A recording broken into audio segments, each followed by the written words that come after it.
How you doing, folks? I'm Ned from Nev's Tack Bits, otherwise known as your friendly neighborhood basement dweller. Don't worry, ma'am, I am from the internet. Today we're having a look at Popular Mechanics 1985. What we do is we have a look in here to see what technology and what society was like not so long ago. Buddy's checking out the Radical Supersonic X29. I'll tell you what, Bobby, why would anyone want to do drugs when they could just mow the lawn?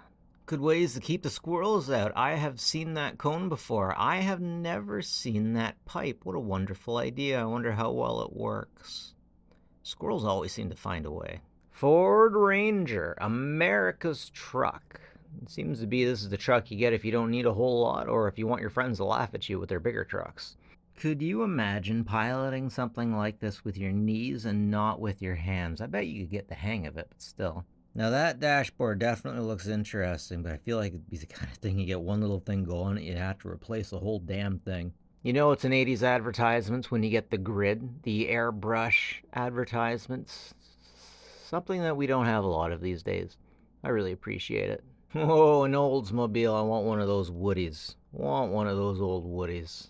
Come up to cool. Once again, it's interesting how they tried to make the cigarettes that you smoke describe you as an individual. It's interesting. I see a lot of gum out. I don't see a lot of advertisements for WD-40. Was that because everyone was just using WD-40?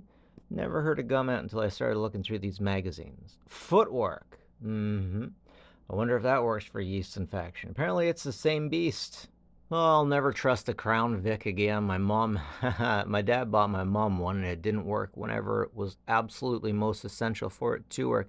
Never heard my mom swear so hard as when the Crown Vic died in the middle of the highway, crossing the highway. Ain't no fun when your car won't run. I don't think any of you complain if they got to drive around a Porsche.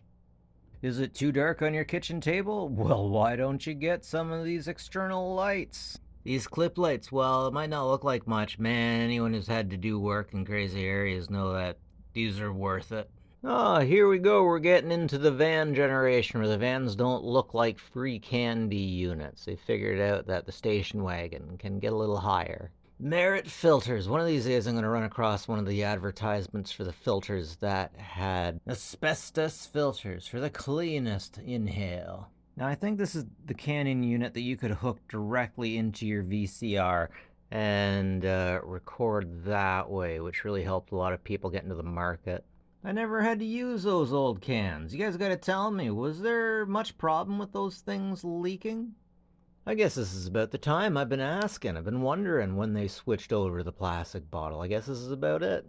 So in the 50s, 60s, 70s, Joe Camel was... he didn't do a whole lot. He was pretty normal. And then this guy comes along. He makes things more interesting. I wonder if he deep sixed the other guy. Wood? Does anyone know how to build things with wood anymore? Legit, though. Legit. I want to build one of these. The Ford Club Wagon. My neighbor had one of these. His grandpa got us all in and took us off to Zeller's if we were real good kids. Holy crud, I think that's actually the paint scheme that he had too. Back then it wasn't considered creepy at all. It was just really freaking cool. Show us that two-chair method. Alright, we got the Jupiter probe entering tests. The harvest of the new machines. How to hide an aircraft underwater? Oh, wow. Could you imagine? That had to be a Harrier jet or something like that, eh? That's some true blue retrofuturism right there. Now, I could see that being done, but I wonder if it ever was. The Russians were the one that had the biggest hovercraft, right? Pontiac Grand Prix. Not bad. Someone asked me to get all the car advertisements. Shortwave radio. That's how Alex Jones became a big thing. Man, it was so cool to be able to get some crazy wavelength in the middle of Narnia from the craziest places. I love shortwave. Switch up your lens if you want to make things more interesting. There's some people that apparently that's the way they see everything, with lights, and they have to have special glasses. I recognize that. I recognize that art from the dude from Cracked Magazine way back in the day. Yeah, that's the kind of old school generator I need. Burn vegetable oil out of one of those things. Aim high with the Air Force. Well, folks, that's it for me today. Take it easy and take care of each other.